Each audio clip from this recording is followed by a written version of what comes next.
안녕하세요. 저는 결혼한 지 3년 된 30대 중반의 가정주부입니다.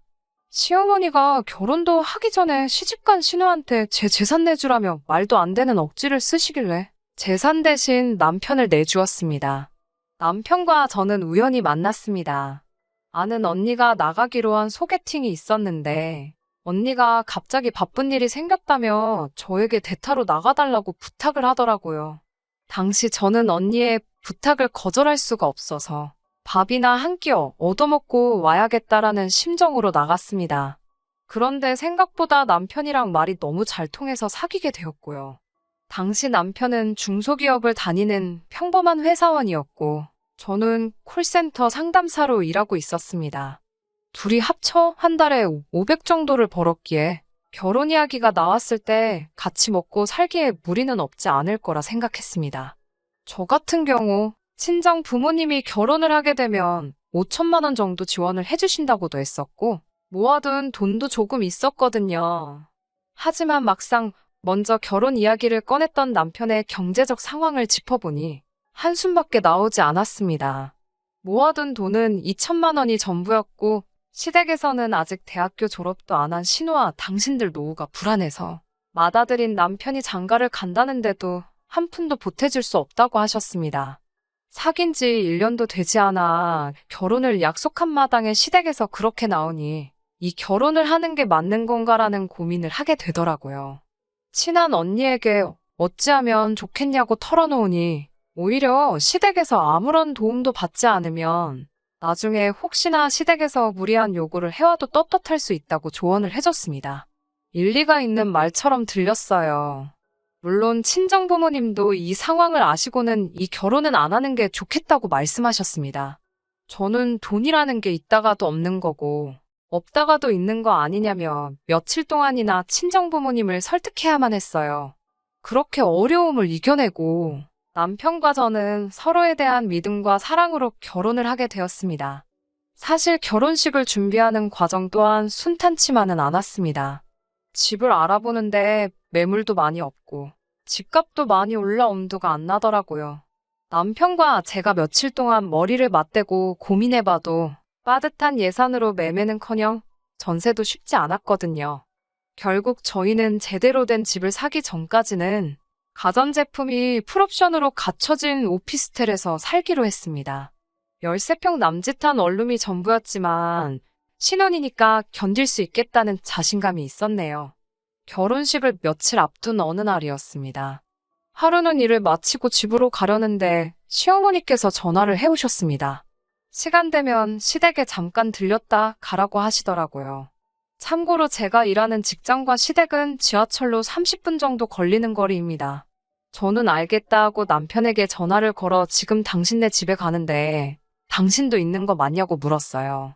그러자 남편은 오늘 야근이라며 시어머니께서 왜 저를 부르시는지 짐작가는 바가 없다고 하더군요. 남편도 없을 거라고 하고 이유도 모른다 하니 얼마나 긴장이 됐는지 모릅니다.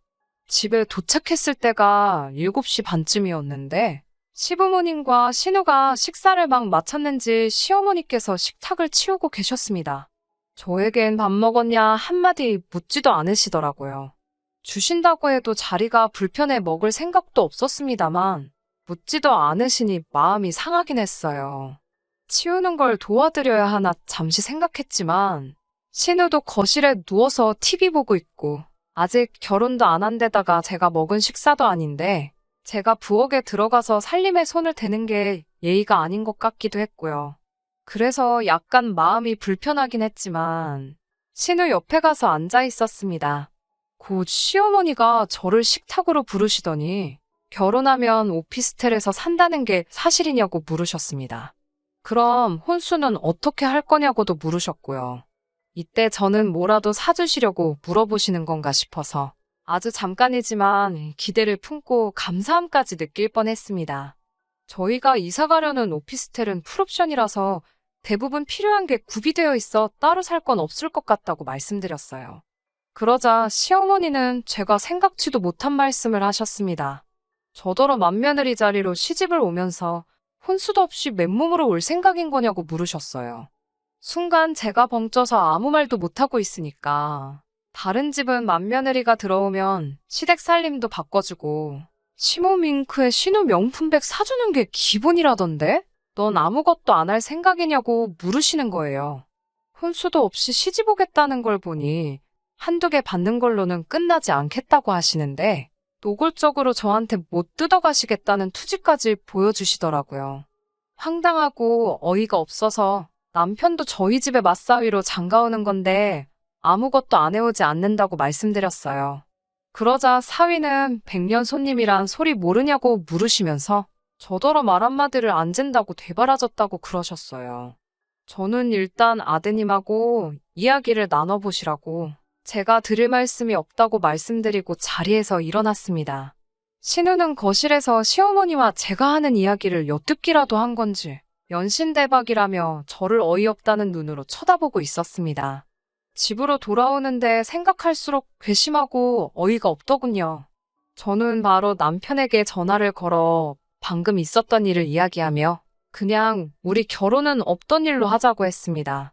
남편은 시어머니가 그럴 줄은 상상도 못했다며 저에게 미안하다고 했지만 제 머릿속은 온통 헤어져야겠다는 생각뿐이었습니다. 하지만 막상 집에 도착하니 방 안에 쌓여있는 청첩장들이 눈에 들어오더라고요. 벌써 나이가 30을 넘었는데 주변에 파혼했다 소리를 어떻게 하나 싶고 부모님 체면에 제가 먹칠을 하는 것 같아서 죄송스럽고 마음이 복잡했습니다.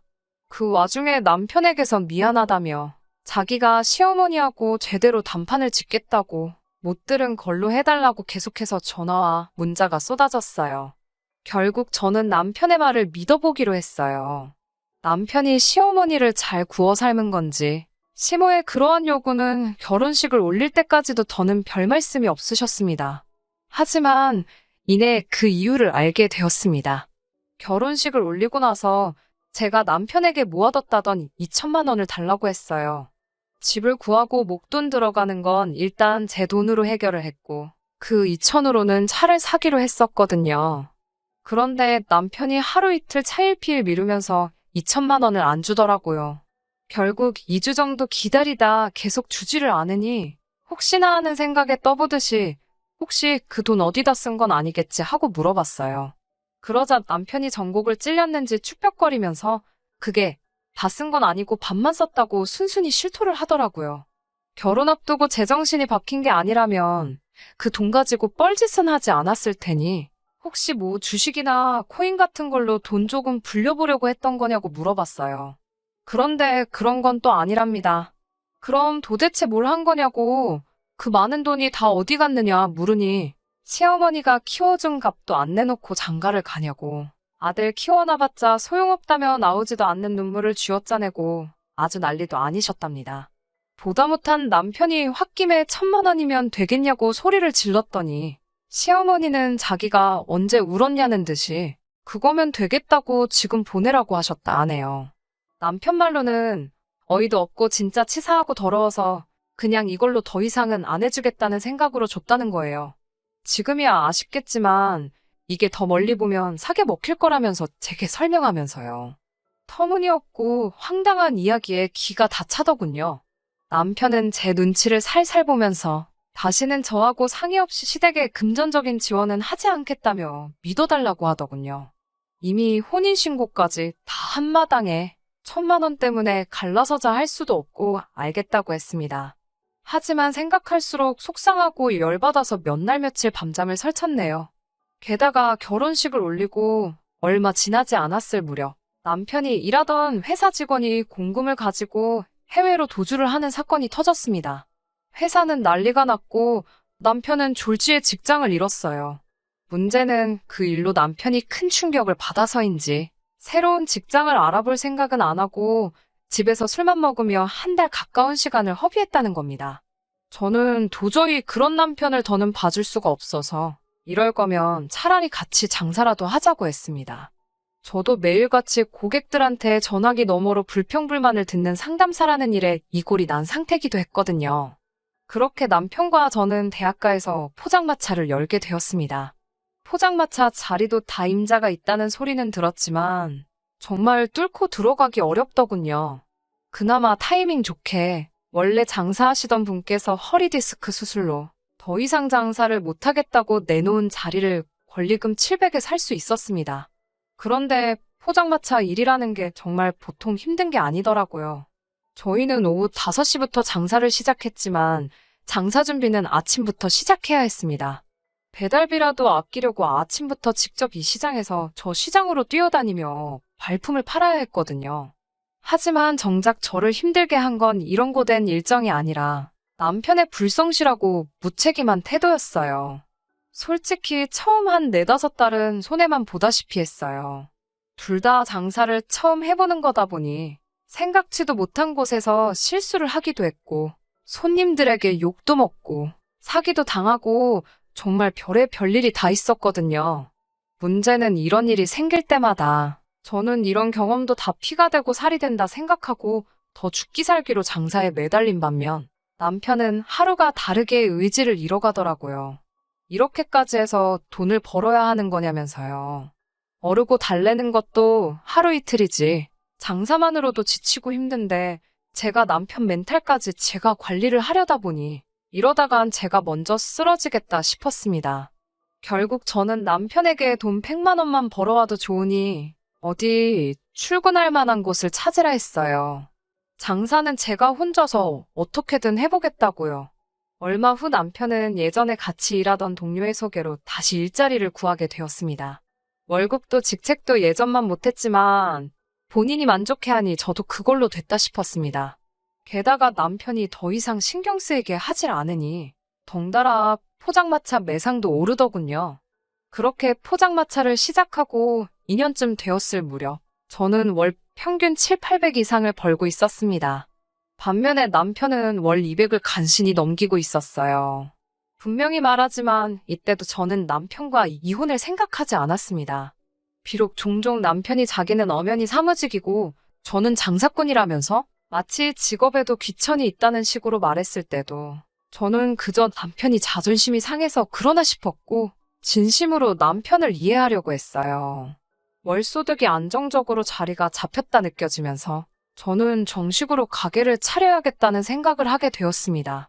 아무리 장사가 잘 돼도 포장마차라고 하면 무조건 색안경을 쓰고 보는 사람들이 불편하기도 했고 언젠가부터 제 이름을 내건 프랜차이즈 매장을 여는 목표를 갖게 되었거든요. 남편에게도 슬슬 포장마차를 접고 가게를 내려고 한다고 이야기를 했어요. 가게를 열고 나면 아이도 갖자고 약속했고요. 남편이나 저나 애를 좋아해서 원래는 결혼하자마자 애를 갖고 싶었는데 그땐 경제적으로도 불안하고 그래서 계속 미루고 있었거든요. 아무튼 며칠 뒤 시어머니에게서 연락이 왔습니다. 언제 한번 밥이나 같이 먹게 남편이랑 시댁에 오라고요. 사실 남편 실직했을 때 제가 시어머니께 한번 하소연을 한 적이 있습니다. 정신 차리라고 따끔하게 한마디라도 해달라고 말이에요. 그런데 시어머니께선 저에게 네 남편이니 네가 간수를 똑바로 해야지. 왜 나한테 와서 떠넘기냐고 하셨어요. 그 말씀에 제가 정말 너무 실망해서 그 이후로는 정말 명절이나 생신 때 아니면 연락 안 하고 지냈습니다. 전화를 받은 주말에 점심 식사를 하러 시댁에 갔습니다. 당시 결혼한 지 햇수로 3년 차였는데 부끄러운 이야기지만 처음으로 시어머니가 차려주시는 밥을 다 먹어봤네요. 도대체 무슨 말씀을 하시려고 이렇게 잘해주시나? 돈이라도 빌려달라고 그러시는 건가? 얼마나 빌려달라 하시려고 이러시지 별 생각이 다 들더라고요. 한 500까지는 빌려드려도 되지 않을까 그런 눈치를 보면서 식사를 했습니다. 이윽고 식사를 마치고 시어머니와 신우 그리고 남편과 저 4사람이 거실에 모여 앉았습니다. 시어머니께서는 저더러 요새 장사하느라 고생이 많다며? 라고 말문을 여셨습니다. 이제 많이 익숙해져서 괜찮다고 하자. 그거 참 다행이라고 하시더군요. 그러더니 그럼 가게 내지 말고 그 자리에서 장사를 좀 더 하는 게 좋겠다고 하시는 거예요. 그게 무슨 소리냐고 물으니 눈에서 꿀이 떨어지는 것 마냥 사랑을 가득 담은 눈으로 신우를 바라보시면서 신우가 아이를 가졌다고 말씀하시더군요. 저는 신우가 남자친구가 있는 줄도 몰랐기 때문에 깜짝 놀랐어요. 하지만 바로 뒤따르는 시어머니의 말씀에 더 놀랐습니다. 결혼할 상대가 신우보다 5살이나 어린 이제 막 군대를 다녀온 학생이라는 거예요. 그러면서 저더러 가게 용돈을 일단 달라고 하셨습니다. 빌려달라는 것도 아니고 일단 달라고요. 살면서 신우가 천천히 갚아 나갈 거라면서요. 어찌나 황당한지 웃음이 다 나오더라고요. 그 돈을 제가 어떻게 벌었는데 어떻게 신우한테 주냐고 못 준다고 말했습니다. 시어머니는 마치 절 달래듯이 너는 강단도 있고 똑소리도 나니까 그 돈을 얼마든지 또 벌 수 있지 않냐고 하시더군요. 하지만 당신 딸은 손목도 가늘고 발목도 가늘고 그냥 천상 여자라서 장사 같은 건 생각도 못 한다고. 그냥 집에서 주는 밥이나 먹고 졸리면 자고 온실 속 화초처럼 자라내라서 어디 내놓기도 무섭다고 하시네요. 그러니까 저더러 좀 도와주라는 거예요. 참고로 저희 신우가 저보다 키도 크고 덩치도 더 좋아요. 저는 시어머니께 저희도 이제 아이도 갖고 집도 넓히고 안정적인 삶을 꾸려보려고 한다고 그러니까 신우 일은 어머님과 아버님이 해결하셔야 할 것 같다고 정중하게 말씀드렸습니다. 그런데 남편이 뜬금없이 아이는 천천히 가져도 되지 않냐며 일단은 급한 사람부터 도와주자고 하는 거예요. 시어머니의 뻔뻔한 요구도 어이가 없었지만 남편이 우리의 인생 계획을 마치 손바닥 뒤집듯 쉽게 여긴다는 사실을 충격이었습니다. 게다가 남편은 저더러 돈 몇 푼 번다고 너무 생색내지 말랍니다. 한술 더 떠서는 자기 실직했을 때부터 제가 자기를 무시하기 시작했다고 하네요. 남편은 알기를 얼마나 우습게 봤으면 남편을 시장을 다니게 하고 장사를 하게 만들고 그러냐고요. 물에 빠진 사람 구해주니 보따리 내놓으라고 한다는 옛말이 딱 맞더군요. 저는 시어머니와 신우한테 절대로 돈 못 해준다고 딱 잘라서 이야기했습니다. 시어머니는 시집 올 때도 맨몸으로 왔지 않냐면서 이제라도 맏며느리 노릇 좀 하라는데 그게 그렇게 싫으냐고. 그럼 당신 아들하고도 살지 말라고 하시더군요. 아마 제가 억울해서 흘린 눈물을 잘못 이해하신 것 같았습니다. 저는 몇 초간 남편을 바라보다가 내라고 대답했습니다. 제가 돈은 죽어도 못 드리겠고 대신 아드님 돌려드리겠다고 했어요. 참고로 지금 사는 집도 시집 올 때 저희 친정에서 도와줬고 남편은 꼴랑 1,000만 원 들고 왔는데 그나마도 그 돈을 차 사는 데 썼고 그 차는 댁에 아드님이 술 먹고 운전하다 박살을 냈으니 아무리 궁리를 해봐도 남편 말고는 얹어 드릴 게 없다고요. 그제서야 남편도 시어머니도 이게 아닌데 싶었는지 저더러 죄송합니다 하고 숙이고 들어오면 될 것을 어찌 일을 크게 만드냐고 헛소리를 하더군요. 저는 신우한테도 그 손목이면 한 번에 쟁반 4개씩도 나를 수 있다고 나이 먹었으면 나이값 좀 하고 살라 했습니다. 남편한테는 오늘부터 집에 들어올 필요 없으니까 여기 있으라고 당신 짐은 퀵으로 다 보내주겠다 했습니다. 집에 가려고 가방을 들고 일어나는 순간 시어머니가 돈 좀 버니까 세상이 다 네 발밑 같냐며 제 머리채를 잡으시더군요. 저희 친정부모님도 저 잘하는 동안 제 몸에 손 뗀 적이 없으신데 말이지요. 순간 정신이 획 돌아버리는 것 같았어요. 남편이 눈에 들어왔고 손에 들고 있던 핸드백으로 휘둘러 남편을 때렸습니다. 하필이면 그 핸드백이 쇠장식이 엄청 많았는데 그걸로 남편 머리통을 날렸더라고요. 남편이 소리를 꽥 지르면서 쓰러졌어요. 피도 안 나고 욕도 하는 걸 보니 치명타는 아니었나 보더군요. 저는 그 틈을 타서 뒤도 안 돌아보고 그 집을 벗어났습니다.